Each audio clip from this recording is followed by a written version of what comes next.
There are TV shows and movies that feature an all-American girl stereotype. Each of these shows have stereotypes of women, such as being emotional, skinny, pretty, having a romantic lead, sexual. In Grownish, there are social aspects. And in Good Girls Revolt, its sexuality is shown throughout the entire show. In Lady Bird, the audience witnesses a coming-of-age story. So what happens when the leading roles are older women? How does the media portray them in terms of social, sexual, and aging? Well, in the Netflix series Grace and Frankie, the show shows both non-stereotypes and stereotypes of these two women. At the age of 70, they both tackle issues of social, sexual, and aging in general after they find out their husbands are divorcing them for each other.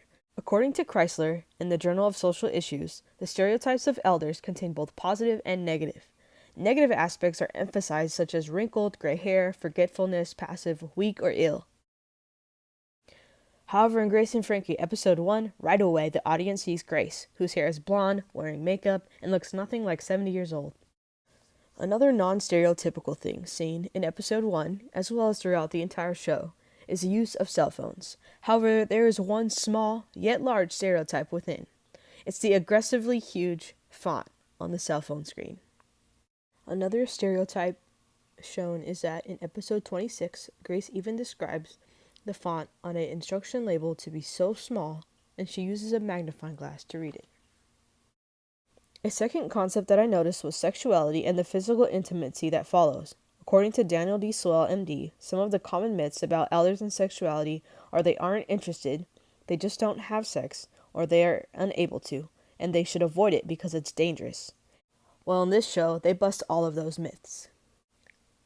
In episode 8, Grace meets Guy, a man who she is interested in. The audience sees a non-stereotypical example of an older woman in a nightgown, posing in the mirrors and on the bed, showing off her sexuality.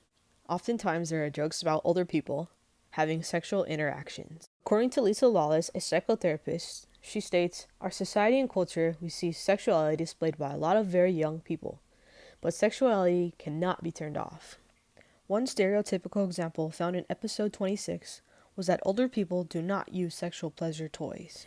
And as Grace states, she never has until she receives a vibrator as a present and ends up developing carpal tunnel. This is stereotypical because Grace has never used one before. And even though she does, she has no clue what it is. Dory Lynn, author of Sex for Grown-Ups, states people over 50 are now buying the largest number of vibrators. So we use eyeglasses, hearing aids, false teeth. Why not use vibrators? One last non-stereotypical example is in episode 23 compared to episode 8. The audience sees Grace more involved with someone else. We do not often see shows where we witness sexual scenes like this with older couples, let alone unmarried older couples. And the last topic, aging is almost always part of any TV show.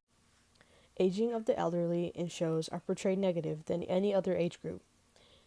In an article by Medicine Junk, there is a research from the 1970s, 1980s, and 1990s that shows a continuing negative portrayal of older persons by the media, and mostly through comments referring to decline and deterioration in old age. As stated before, TV shows expose old aging to be stubborn, forgetful, and helpless.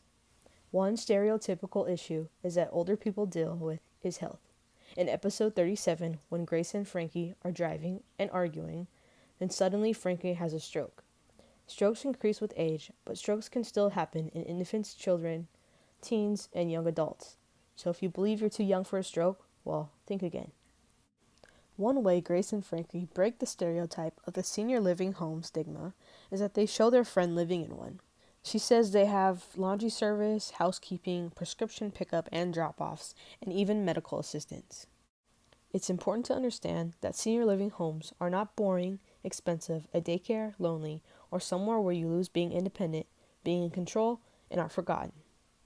One last non-stereotype is that Grace and Frankie really defy ageism. They strategically created a vibrator business for older women called Menage a Moi. It has large font instructions, easy grip, which is great for arthritis. Having this business sexually empowers older women. Lisa Lawless, as mentioned before, is also the owner of a boutique sex toy business, and she states she receives customers well into their 80s and even 90s, but they often don't know where to start and what to look for. So is there a real-life menage a moi? Well, according to the prop master on Grace and Frankie, She says many women have expressed their interest in a real-life version of the menage a moi, and how they can get one. So maybe with all this sex-positive culture that Grace and Frankie is establishing, a real-life menage a moi will be released. Grace and Frankie defy ageism throughout the show in terms of social, sexual, and how they age.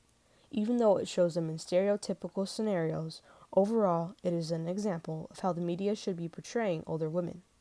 So before you go and believe that older women are nothing but wrinkles and health issues, just remember, they also have desires that are alive and well.